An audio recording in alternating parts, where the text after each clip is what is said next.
Hi, welcome to the Shelley Studio. Today I am doing a piece. It's a mission inspiration with Mike Deacon. I had listed there the prompts, and I'll list them off as we go through. The first one was to apply patterned underpaper or tissue. So I just saw this scrapbook paper that I'd had for a little while and decided it would be a fun one to start this process with. And so I'm just gluing it down to the page. This is going to be my mission inspiration book, and it's an advertisement booklet from a travel agency, so it has lots of pictures of places, but I'll be gessoing over them and we'll see how that goes. So I'm just putting the gesso on the one side and brushing on the other, and I'll just gesso that page while we're here. I do have this at about 4 times the speed, trying to make it as short as possible. It took probably a little over an hour to complete the whole thing, but I did do it in different sessions. Like I glued the scrapbook paper down and then walked away and came back the next day. And this gesso is thicker than I'm used to, so I think I kind of glob it on a little too much.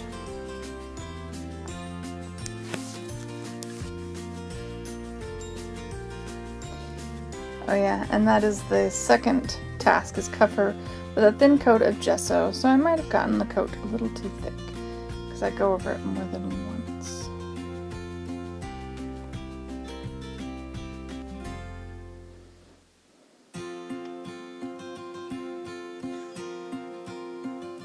The next prompt is use 2 rubber stamps, and so I'm testing these out on a piece of deli paper that I had sitting there. And this first one is a handmade stamp that I created for a journal prompt, and I just put a couple of circles. This one technically isn't a stamp.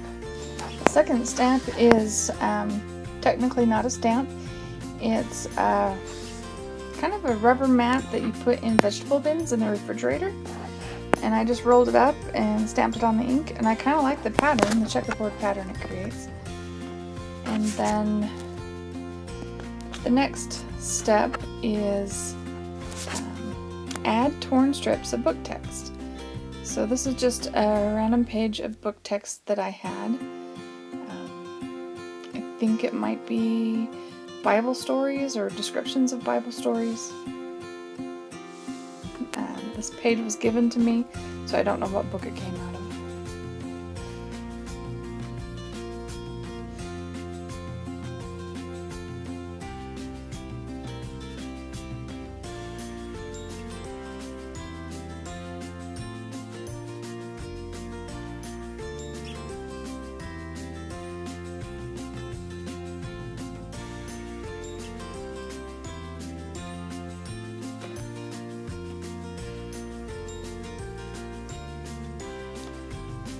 So I don't really have a set plan in mind. I'm just filling up the background is my intention as I'm doing the book text on here. Now the next prompt is add 3 collage elements, and I don't do a lot of collage. I don't have a collection of elements, and I really don't have many magazines, but I have a design magazine, a home design magazine. So this page begins to look a lot like the magazine, with a door and a lamp and a potted plant. But I did like the purple and the green.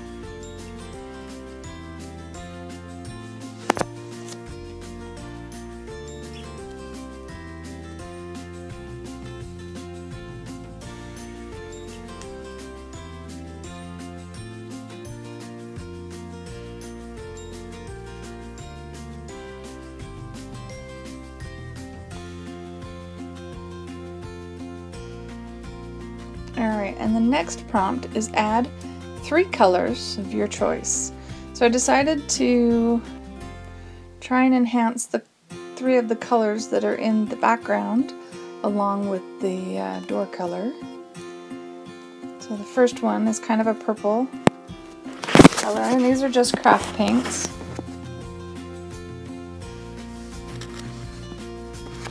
I mixed the two together because I decided the purple was just too dark by itself.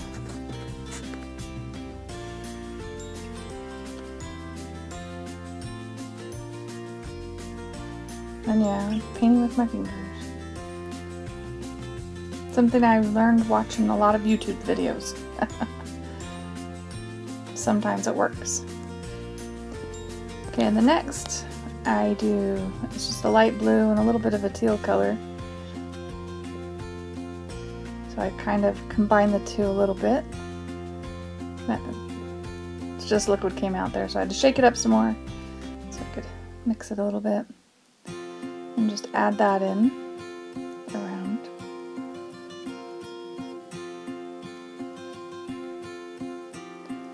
As I'm going back here, I kind of feel like the wall by the door is turning into kind of a brick pattern, especially when I add, later on you'll see I add a little bit more purple to the background. It starts to look a little bit like brick. I decided my door, I'm not very good at collaging magazine pages, they get wrinkly.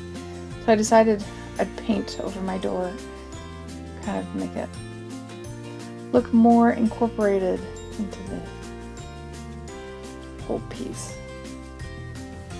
It stands out quite a bit.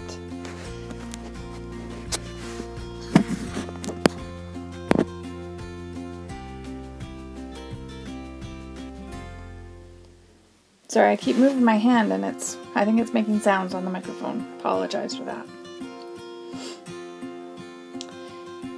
And then I pick a bright green and a yellow and match the flower pot, and then add that into the background too. Spread it around.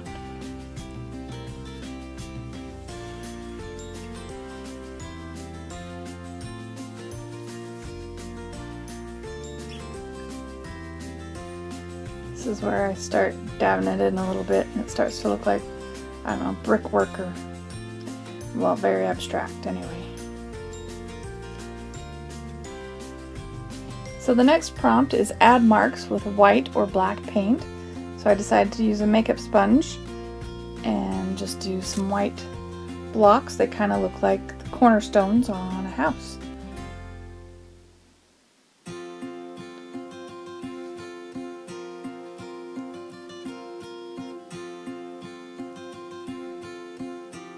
And yeah, I'm just cleaning it off onto a little bit of index card.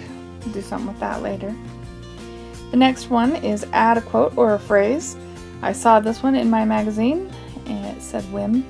I'm getting some gel medium because it's not sticking, because it's a little stiffer. I put it on some scrapbook paper so it wouldn't be all wrinkly.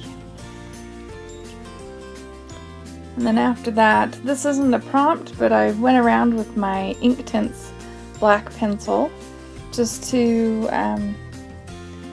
kind of enhance everything.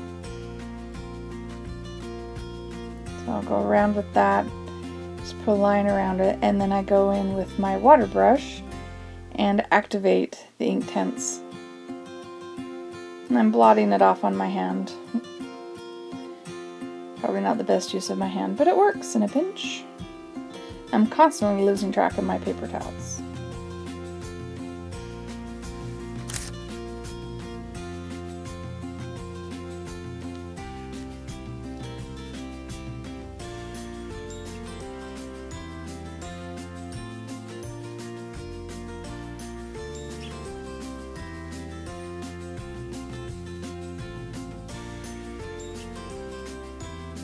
I don't know, I think the black around the edges just kind of set it off. It makes the door look like it belongs a little bit. Now the next prompt is add doodles in black or white or both. So I decide my doodles are kind of going to be outlining some of the objects. Couldn't think of a random doodle to put on there, so I think the door and the lamp and the pot have sort of made it a landscape or a building or something, and so that's where it's the direction it's headed.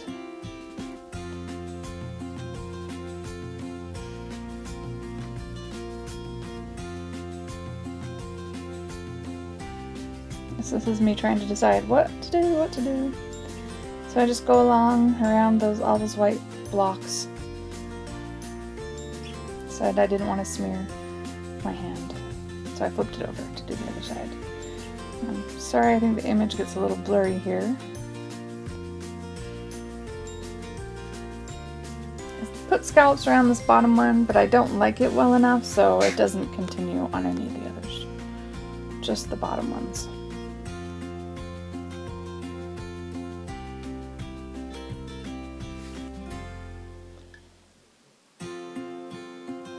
Then I decided we'll just draw around all the lines on the door.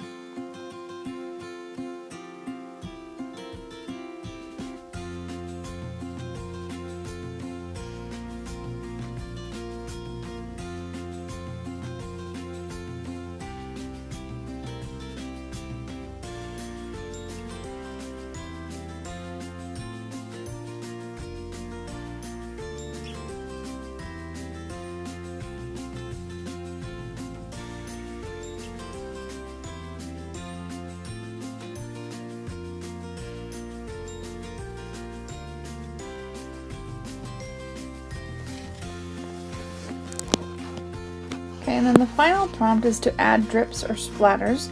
So I decided I'd try and create some drips. I don't have any high flow paint, so this is just the regular craft paint with a lot of water. Just trying to make it runny and get it to drip down in places.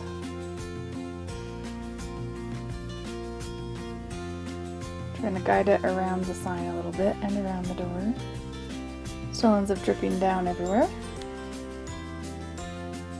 And I add each of the 3 colors that I'd already put in there just to keep it all the same.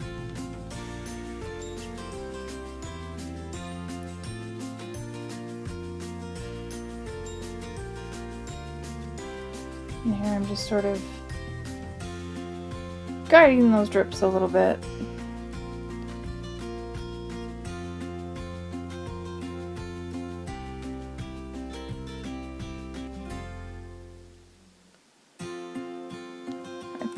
I put a little puddle on the ground there so that the drips have a spot where they landed. I decided I don't want the word covered up, so I cleaned it off with, I blotted it there, but now I take a baby wipe to it because it's had gesso over the top of it, so the baby wipe cleans the paint off pretty well. And here I'm just fiddling with that puddle paint. Blotting that up with wax paper. I might use that some other time. And here I'm just using an ink pad and Tim Holtz